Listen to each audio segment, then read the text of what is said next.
আপনাদের যিনি টিউনু আমি হলফ করে বলতে পারি ভদ্রলোক শেখ হাসিনার তথা আওয়ামী লীগের পারপাস সার্ভ করে। মাননীয় টিউনু সাহেব, আপনাকে কেউ বেতন দেয় না যে বিএনপিকে নিয়ে সিনেমিনি খেলার জন্য। গত 17 বছর এই রাজপথে আমরা রক্ত ঝরিয়েছি, আমাদের রক্তের দাগ এখনো শুকায়নি, অথচ আপনি এসেছেন আমাদের সাথে মস্করা করতে। লালমাইয়ের প্রশাসন শেখ হাসিনার পেতাত্তা। আমি ভদ্রলোকের নাম জানি না, উনি কি হিন্দু না মুসলিম, উনি কি সাদা না কালো, আমি ভদ্রলোকের নাম জানি না। আপনাদের যিনি টিউনু আমি হলফ করে বলতে পারি ভদ্রলোক শেখ হাসিনার তথা আওয়ামী লীগের পারপাস সার্ভ করে লালমাইতে। উনাকে আমি বলে দিচ্ছি, শেখ হাসিনাকে হটিয়েছি। আপনাকে লালমাই থেকে বিতাড়িত করার জন্য লালমাইবাসীর একটি টিউনু অফিস ঘেরাও কর্মসূচি ঘোষণা করব। সেই কর্মসূচিতে আমি আপনাদের সাথে থাকব। 17 বছর লোটাস কামাল সাহেবের বাড়ি আপনাদের এই গ্রামে। আমি বাগমারা বাজারে 29 তারিখ 2008 সালে আমি ওনার বিপরীতে ওনার এগেনস্টে নির্বাচন করেছি। আমি পরাজিত হয়েছি, কিন্তু আমি বাগমারা বাজারে চা খেয়েছি, মিটিং করেছি, কোনোদিন আমি বাধার সম্মুখীন হই নাই। এটাই কিন্তু বাস্তবতা। কিন্তু এই টিউনু আমার কর্মসূচিতে বাধা প্রদান করেছে।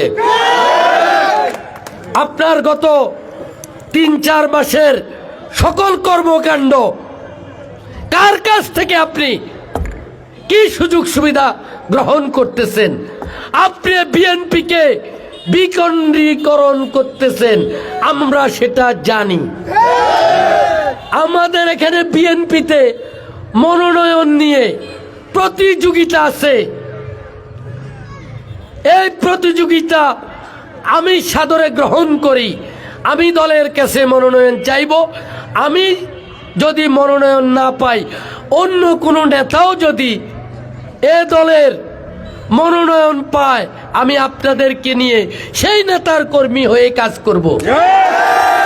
সেই জন্য মাননীয় টিউনু সাহেব, আপনাকে কেউ বেতন দেয় না যে বিএনপিকে নিয়ে সিনেমিনি খেলার জন্য।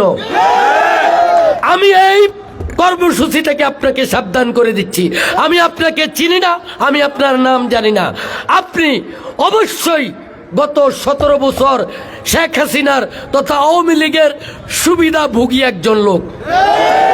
এমন নয় যে আপনি জিয়া পরিবারের লোক। আপনি গত 17 বছর ওএসডি করেছিলেন। আজকে আপনি আওয়ামী লীগের দ্বারা আপনি নির্যাতিত হয়ে এখানে পুত পবিত্র হয়ে লালমাইতে আসছেন, এমন নয়। আপনার এশিয়ার কিন্তু মুবাশ্বের আলম ভুইয়া বের করবে। মুবাশ্বের আলম ভুইয়া কিন্তু খেলোয়াড় খুব একটা খারাপ না। কত বড় দুঃসাহস! গত 17 বছর এই রাজপথে আমরা রক্ত ঝরিয়েছি, আমাদের রক্তের দাগ এখনো শুকায়নি, অথচ আপনি এসেছেন আমাদের সাথে মস্করা করতে। আপনাকে আমি সাবধান করে দিচ্ছি, এই মস্কারি আপনি করার চেষ্টা করে আপনি সফল হবেন না ইনশাআল্লাহ।